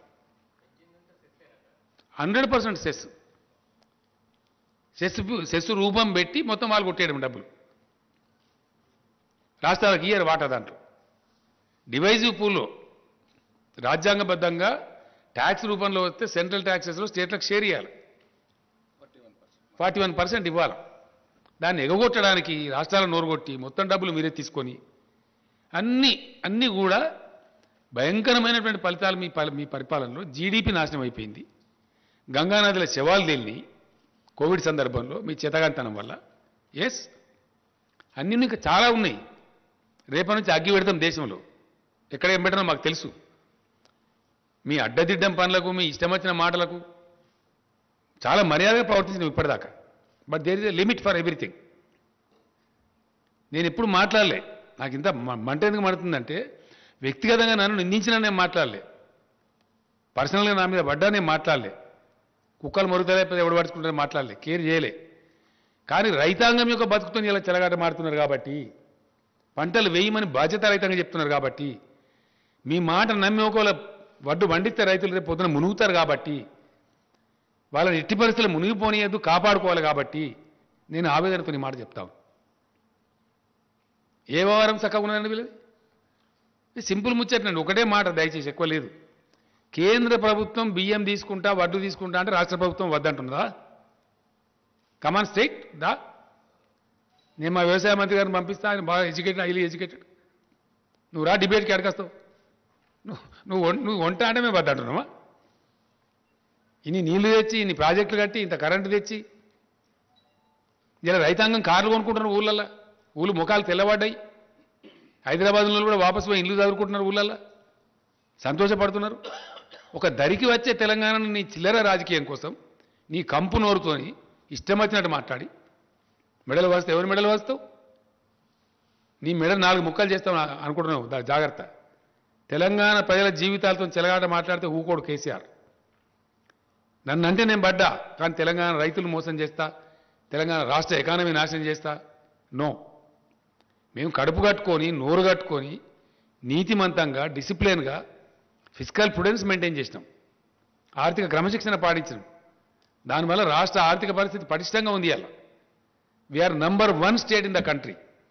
ఇది మా డిసిప్లిన్. మీ చేతగాంతనం వల్ల దేశాన్ని నాశనం పట్టించింది మీరు. మీరు వచ్చినాడు 30-40 వేల కోట్ల అప్పు, ఇలా 1,30,000 కోట్ల అప్పు చేసింది మీరు. ఇది 70-80 లక్షల కోట్ల అప్పులు చేసిండ్రు ఈ కేంద్ర ప్రభుత్వం. జీడీపీ క్రాస్ చేసిండ్రు, ధరలు పెంచిండ్రు. ఏమైందండి ఇలా ఫలితం? మీరు పెంచిన పెట్రోల్ ధరల వల్ల ప్రతి ఒక్క వస్తువు బగ్గుమంటుంది. ఇలా అన్ని నిత్యావసర సరుకులు పెరిగినాయి, ప్రతి ఒక్కటి. ఎరువు బస్తా తీసుకొచ్చి రైతుకు అమ్మితే దాని మీద ట్రాన్స్పోర్ట్ ఛార్జ్ పెరిగిందని వాళ్ళు ధరలు పెంచుతూ ఉన్నారు. పప్పుల ధరలు పెరిగినాయి, ఉప్పుల ధరలు పెరిగినాయి. పెరిగింది ఏదైనా ఉందా ఇవాళ? వాని ఇవ్వనేం అనే పరిస్థితి లేదు ప్రజలు. పెట్రోల్ ధర పెరిగింది సార్, మాకు ట్రాన్స్పోర్ట్ ఛార్జ్ పెరిగింది, మేము పెంచుతాం. ఒక్క పెట్రోల్ ధర కాదు, పెట్రోల్ ధర పెంచడం ద్వారా పేద ప్రజల యొక్క జేబులు దోపిడీ చేసి వాళ్ళ కొంపలు ఆర్చింది మీరు. అన్ని నిత్యావసర సరుకులు.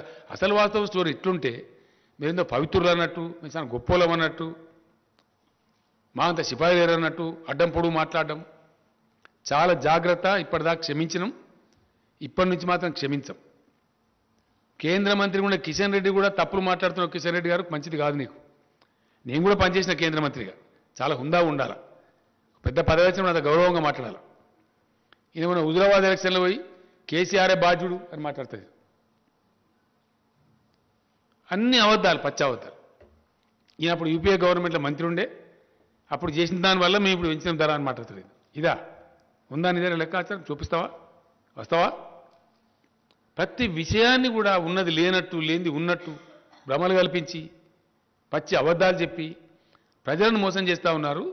వీళ్ళు ఏం మంచి చేయలేదు ఎవరికి కూడా. వీళ్ళు రైతాంగానికి బాగా చేసిండ్రా, గిరిజనులకు బాగా చేసిండ్రా, దళితులకు బాగా చేసిండ్రా, బీసీలకు చేసిండ్రా, నిరుద్యోగ సమస్య తీర్చి ఏం తీర్చినండి ఈ పార్టీ వచ్చి నాకు అర్థం కాదు. ఎవరు ఉద్ధరించిండ్రు? ఇంకా ఉల్టా రైతులను దొక్కేయండి, చంపేయండి. బీజేపీ కార్యకర్తల మీటింగ్లు పెట్టి హర్యానా ముఖ్యమంత్రి చెప్తారు, మీరు జైలు కోవడానికి సిద్ధపడండి, 1000 మంది చొప్పున ముఠాలు తయారై రైతులను దాడి చేయండి. ఇదానే మీ పరిపాలన, మీ నీతి? రైతుల మీద కార్లు ఎక్కించి కేంద్ర మంత్రులు పోయి ఇదేనా నీతి? ఒక సంవత్సరం నుంచి చేస్తానే రైతులు ధర్నా అక్కడ. మీరు తెచ్చిన దిక్కుమాలిన కార్పొరేట్ చేతిలో పెడతామంటే వద్దని చెప్పి మొత్తం మార్కెట్ కమిటీలు రద్దు చేస్తారు వీళ్ళు. రైతుల బతుకుని తీసుకుపోయి కార్పొరేట్ల చేతిలో పెడతారు వీళ్ళు. ఎస్, మీది అదే కదా ప్రయత్నం. మీది చెప్పడమేమో తేనె ఊసిన కత్తిలాగా. రైతు ఎక్కడైనా నమ్ముకోవచ్చు, అమ్ముకుంటాడు అనండి. 3 ఎకరాల రైతు, 5 ఎకరాల రైతు కొంచెం కర్ణాటకలో, తమిళనాడులో అమ్ముతాడా, ఢిల్లీలో కూడా అమ్ముతాడా? సాధ్యమయ్యే పనేనా? అంటే ఇరకబెట్టాలి రైతు. ఈ మోసం చేసి కార్పొరేట్ వాడింత ధర చెప్తే అంత ధరకు అమ్ముకోవాలి. ఆయన పొలంలో ఆయన జీతగానికి పనిచేయాలి. అగ్రికల్చర్ కార్పొరేటైజేషన్ కోసం చేసిన కుట్ర, భయంకరమైనటువంటి పద్ధతిలో జరుపుతున్న కుట్ర, అన్నింటినీ ఛేదిస్తామని బయట పెడతాం. ఎస్, డెఫినెట్గా రేపు పార్లమెంట్లో కూడా దద్దరిలో వేస్తాం. రాష్ట్ర హక్కుల కోసం కొట్లాడతాం. నీ ధాన్యం సంగతి కూడా పెడతాం రేపు పార్లమెంట్లో. ఇప్పుడు కూడా మేము పెడతాం డెఫినెట్గా. మా కోటా ఏందో నిర్ణయించమని చెప్పి జిల్లా కేంద్రాలలో ధర్నా చేస్తాం. 2600 రైతు కేంద్రాలలో ధర్నా చేస్తాం. అవసరం అనుకుంటే ఆల్ ఎమ్మెల్యేస్ పోయి ఢిల్లీలో ధర్నా చేస్తాం, ఇంక్లూడింగ్ చీఫ్ మినిస్టర్. మొత్తం తెలంగాణ క్యాబినెట్, తెలంగాణ ఎంపీలు, తెలంగాణ ఎమ్మెల్యేలు, ఎమ్మెల్సీలు అందరం కూడా పోయి, ప్రజాప్రతినిధులు, జడ్పీ చైర్మన్లు, స్థానిక సంస్థల చైర్మన్లు అందరం పోయి వేలాది మందిని పోయి వడ్లు కొనమని చెప్పి ధర్నా పెడతాం ఢిల్లీలో. ఇంకో నాటకం ఏంటంటే పంజాబ్లో మొత్తం ధాన్యం సేకరిస్తారండి. కంప్లీట్ 100% ధాన్యం సేకరిస్తారు. తెలంగాణ ధాన్యం ఎందుకు కొన్నారు నేను అడుగుతా ఉన్నా. మీ సమాధానం ఏంటి? ఫస్ట్ దానికి సమాధానం చెప్పు. నీ మెడల సంగతి, తోళల సంగతి అట్లా ఉండదు. పంజాబ్లో మొత్తం సేకరించి తెలంగాణ ధాన్యం ఎందుకు సేకరించరు? కారణం ఏంది? కేంద్ర ప్రభుత్వం రాష్ట్రానికి ఒక నీతి ఉంటుందా? కేంద్ర ప్రభుత్వానికి చిత్తశుద్ధి ఉంటే తెలంగాణలో కూడా మొత్తం ధాన్యం సేకరించాలి 100%. ఎందుకు సేకరించరు? తెలంగాణలో ప్రొడక్టివిటీ ఎక్కువ, దేశానికి అన్నం పెడుతుంది తెలంగాణ. ఇయ్యాల మీ కళ్ళు మండుతున్నాయి. తెలంగాణ రైతులు సంతోషపడితే మీ కడుపులు ఉడికిపోతున్నాయి. కాబట్టి పిచ్చి పిచ్చి ప్రలాపనలు మానుకొని జాగ్రత్తగా మాట్లాడాలా, జాగ్రత్తగా వ్యవహారం చేయాలా. రైతులు కూడా చూస్తాం, ఒక వారం రోజులు చూద్దాం. కేంద్ర ప్రభుత్వం ఒకవేళ ఆర్డర్ ఇస్తుందా ఇయ్యని మేము కూడా డిమాండ్ చేస్తూ ఉన్నాం. అధికారులు మొన్ననే పోయొచ్చారు, నిన్న రాత్రి కూడా నేను మాట్లాడినా. ఒక వారం చూద్దాం, డిసెంబర్ దాకా వేయచ్చు వారి. ఇప్పుడు తొందరపడేసే అవసరం లేదు. నిజంగానే కేంద్రం తీసుకున్నారంటే సంతోషంగా వేద్దాం వారి. కానీ కేంద్రం తీసుకోదు. వాళ్ళు రాయించుకున్నారు మనతోని. No boiled rice from Telangana state అని మీకు ఇచ్చిన సీట్లలో ఉందండి, దయచేసి మీరు చూడండి. స్పెసిఫిక్ ఇచ్చిన కేటగిరీ. ఇంకా ఎఫ్సిఐ మేనేజర్కి ఒక దాంట్లో ఇచ్చారు, బ్యాక్ టు బ్యాక్ ఉంది ఒక దాంట్లో. ఒక సెంటెన్స్ నేను చదివి వినిపిస్తాను మీకు. ఎఫ్సిఐ ఇక్కడ లోకల్ మేనేజర్ గారికి బ్యాక్ టు బ్యాక్ ఉంది. అది మీదేందా కమలాకర్? అది కాదు, 80-20 ఒకటి ఉంది. అదంతా మోసం చేశారు. ఫైనల్గా చెప్పిన దానిలో ఇక్కడ ఉందండి, కృషి భవన్ ఇన్ న్యూఢిల్లీ మీకు ఇచ్చిన దానిలో ఉంది. దీనిలో బ్యాక్ పేజీలో ఏముంటుందంటే క్లియర్గా, the general manager Telangana reason FCI with a request to take in writing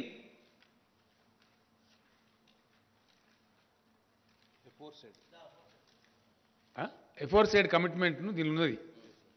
ఇది రైటింగ్లో తీసుకొని మాత్రమే మీరు తెలంగాణ బియ్యం తీసుకోవాలి. మీ దీనిలో కూడా దయచేసి మళ్ళా మేము అడగము అని చెప్పి రైటింగ్లో చెప్తాం. ఇదేమో ఇట్లా పెడతారు కండిషన్లు. ఇవి అధికారిక ఉత్తర్వులు, కృషి భవన్ నుంచి వచ్చే ఆర్డర్స్. ఇక్కడనో మీరు వరే వేయండి, మేము మెడల్ వంచితే ఎవరు మెడల్ వంచాలా? ఈ ఆర్డర్ ఇచ్చిన మెడల్ వంచానా? నీ మెడల్ వంచానా? ఎవరి మెడల్ వంచాలా? ఈ కాపీలో ఉందండి, దీనిలో బ్యాక్ టు బ్యాక్ ఉంది. దీనిలో వన్ పేపర్ ఇచ్చినాం మేము. దీనిలో క్లియర్గా ఉంది లాస్ట్ది. ఇక్కడ ఉండబడే ఎఫ్సిఐ జిఎంకి ఇచ్చిన ఆర్డర్ మీరు చూడండి, నిదానంగా మీకు చూసుకోవచ్చు. ఆర్డర్స్ ఏమో ఇవి. నిన్నగాక మొన్న 3 రోజుల సెక్రటరీలు పోయారు, finance secretary and agriculture secretary. కాలు పెడితే మెడకు లేదు, 60 లక్షల ఎకరాలు లేదు, శాటిలైట్ చూపి మేము అవద్దని చెప్తాం. హెలికాప్టర్స్ పంపిస్తే నేను తిరుగుతురా. వాస్తవాలు ఈ విధంగా ఉంటాయి, చెప్పే తప్పుడు మాటలు. కాబట్టి చాలా జాగ్రత్తగా ఒళ్ళు దగ్గర పెట్టుకొని మెదులుకోవాలి. రాష్ట్ర బీజేపీ అధ్యక్షుడు కానీ రాష్ట్ర బీజేపీ నాయకులు కానీ ఇప్పటిదాకా క్షమించడం కానీ ముందరికి క్షమించము. పిచ్చి పిచ్చి కూతలు కూస్తే, పిచ్చి పిచ్చి మాటలు మాట్లాడితే, ప్రజలను తప్పుదో చెప్పించే మాటలు మాట్లాడితే మాత్రం చీల్చి చెండాడతాం, జాగ్రత్త. ఇప్పటిదాకా మన్నించినా కానీ ఇక మన్నించము. Thank you.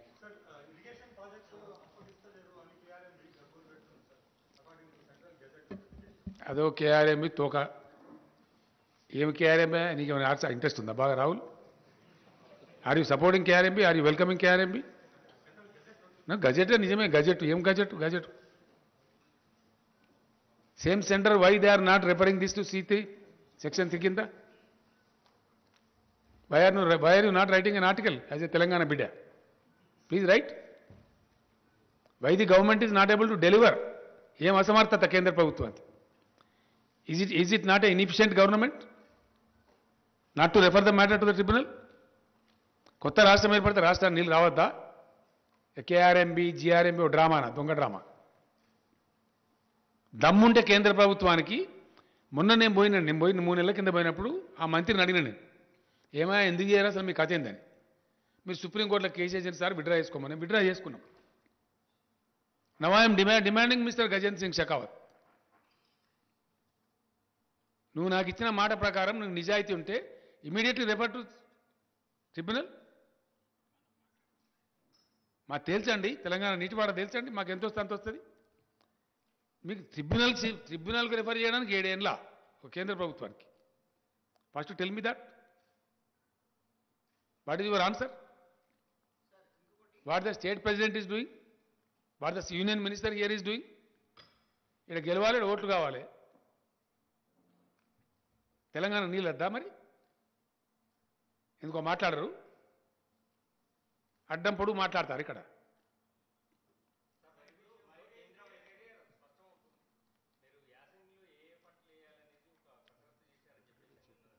మొత్తం డీటెయిల్స్ అన్ని ఇచ్చిండ్రు, అందరికి ఇచ్చిండండి.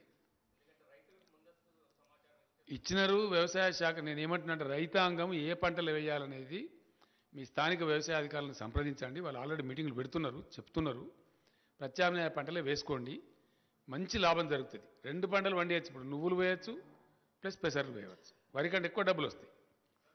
కొంతమంది మూర్ఖంగా పిచ్చిగా మరి నీళ్ళు తెచ్చారు కదా, ఎందుకు తెచ్చారు, వరి పంట అయిపోతే ఎట్లా అని మాట్లాడుతుంది. నీళ్ళు తెచ్చింది పంటలు వేసుకోమని, వరి పంట వేసుకోమని కాదు. ఏ పంట అయినా వేసుకోవచ్చు. ప్రభుత్వం పెట్టుబడి ఉండే తొందరగా పడుతుంది. ప్రభుత్వం మీకు పెట్టుబడి ఇస్తుంది, కరెంట్ ఇస్తుంది, నీళ్ళు ఇస్తుంది, భూగర్భ జలాలు పెంచింది. మీరు పంటలు పండించి మంచిగా బతకమని కదా, ఈ సన్నాసుల చేతులు పడమని కాదు కదా. చాలా ఉన్నాయి పంటలు, అద్భుతమైన పంటలు పండుతాయి. Yes please.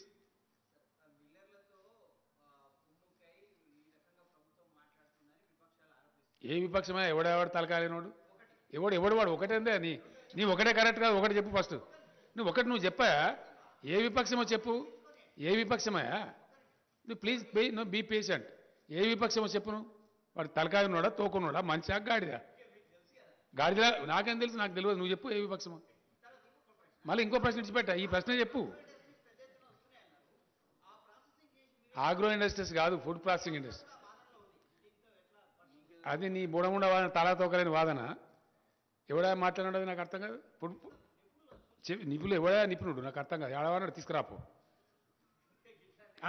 అట్లే అంటారు మరి ఎట్లా అంటారు క్లారిటీ లేదు. నువ్వు ఎట్లా అంటారు నువ్వు మరి క్వశ్చనే క్లారిటీ లేదు. ఫుడ్ ప్రాసెసింగ్ ఇండస్ట్రీ రావాలా దానికి 2-3 ఏళ్ళు పడుతుంది 4 ఏళ్ళు పడుతుంది పట్టదా నీకు కూడా ఉండాలి కదా జ్ఞానం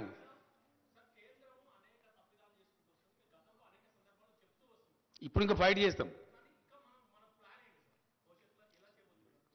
100% రాష్ట్ర ప్రయోజనాలు కాపాడడానికి అవసరమైన అన్ని రకాల పోరాటాలు చేస్తాం ఎస్ ఇప్పటి వరకు మేము కొద్ది గొప్ప పేషెంట్ ఉన్నది ఎందుకంటే ఎందుకు అనవసరమైన కయ్యం కొత్త రాష్ట్రం దీన్ని మంచిగా కొంచెం ఒక సెట్ చేసుకుందాం ఒక పెట్టిన ఇప్పుడు సెట్ చేసుకున్నాం ఆర్థికంగా నంబర్ 1 ఉన్నాం పంటలు పండించేదానిలో నంబర్ 1 ఉన్నాం పర్ క్యాపిటా పవర్ యూజ్లో నంబర్ 1 ఉన్నాం ధాన్యం సేకరించే దానిలో నంబర్ 1 ఉన్నాం సంక్షేమ రంగంలో నంబర్ 1 ఉన్నాం దళిత బంధు లాంటి అద్భుతమైన విప్లవాత్మక పథకాలు తెచ్చిన దానిలో నంబర్ 1 ఉన్నాం కళ్ళు మండుతున్నాయి గజ్జున వణుకుతున్నారు బీజేపీ ఎమ్మెల్యేలు డిమాండ్ చేస్తారు కదండి రాయచూరు ఎమ్మెల్యే కర్ణాటక మంత్రిని కూర్చోబెట్టి తెలంగాణ పథకాలు మాకు అమలు చేయండి లేదా మమ్మల్ని తెలంగాణలో కలపండి అంటున్నారు ముఖం మీద ఉమ్మేసి సిగ్గుండాల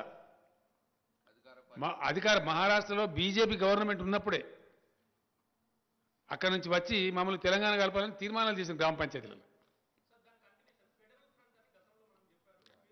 నేనేమంటున్నా తర్వాత బ్రదర్ అది నేను రేపు మాట్లాడతా మీకు రేపటి నుంచి రోజు విందే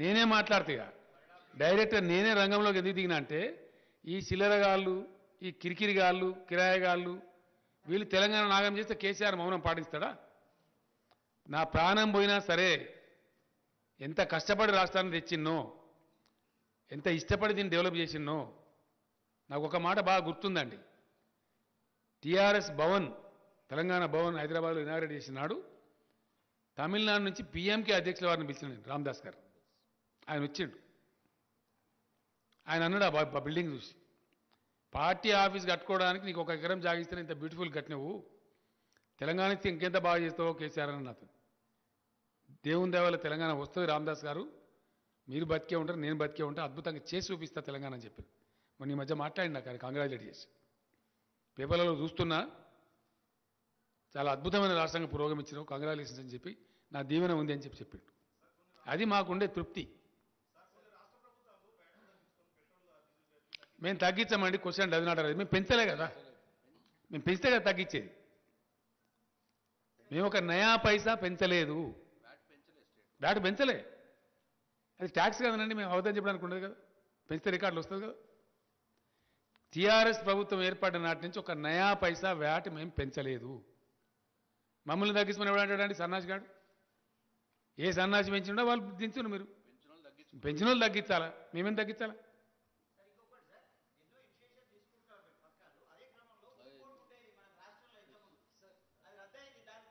ఏంటిదండి ఏంటిది అది చెప్దాం మళ్ళీ చెప్దాం ఎస్ సెస్సెస్ నాట్ రెడ్యూసింగ్ అండి I'm demanding the government of India to remove the cesses levied by the government of India on petrol and diesel. Yes, total cess. It is possible because please, it is to the benefit of the country.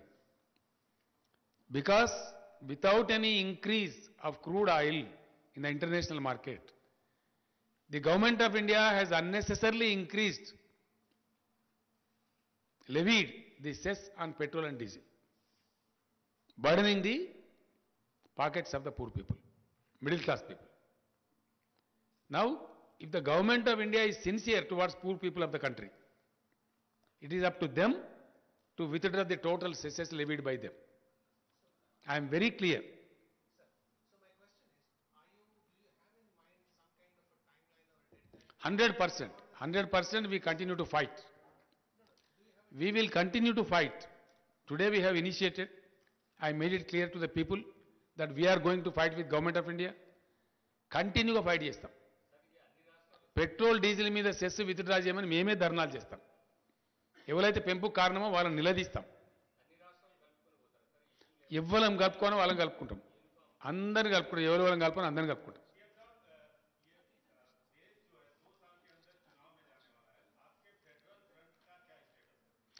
अभी हमने कुछ सोचा नहीं है उस बारे में। हमारे राज्य में जो हो रहा है, यहाँ के भाजपा के लोग जो उल्टा सीधे बातें कर रहे हैं, उनको लगाम लगाना मेरा काम है।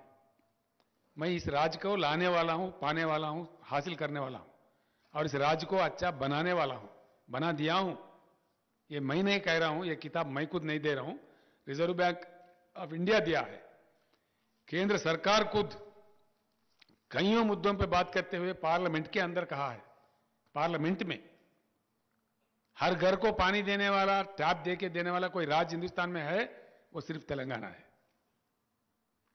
हर घर को फायदा पहुंचाने वाला कोई राज्य तेलंगाना हिंदुस्तान में कोई है तो तेलंगाना है। ये बात मैं नहीं कह रहा हूं, केंद्र सरकार ने पार्लियामेंट में कहा है। तो इसलिए आगे के चल के क्या करना है, जरूर हम लड़ते रहेंगे, बिल्कुल हमारे हकों के लिए, हमारे लिए और देश के हकों के लिए।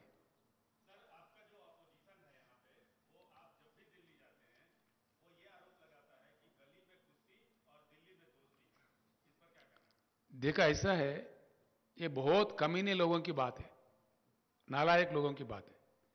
मैं एक मुख्यमंत्री हूं, एक राज्य चलाता हूं। I hold a constitutional position of chief minister post. I should maintain the constitutional relation with the government of India as per the constitutional matters are concern.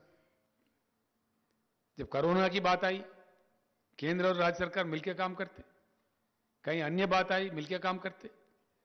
सरकार का काम करने का ढंग जो नहीं जानता, जो जिंदगी में कभी कोई मंत्री नहीं बना, नालायक ना समझ लोग हैं, उनका बात है। Thank you. हाँ,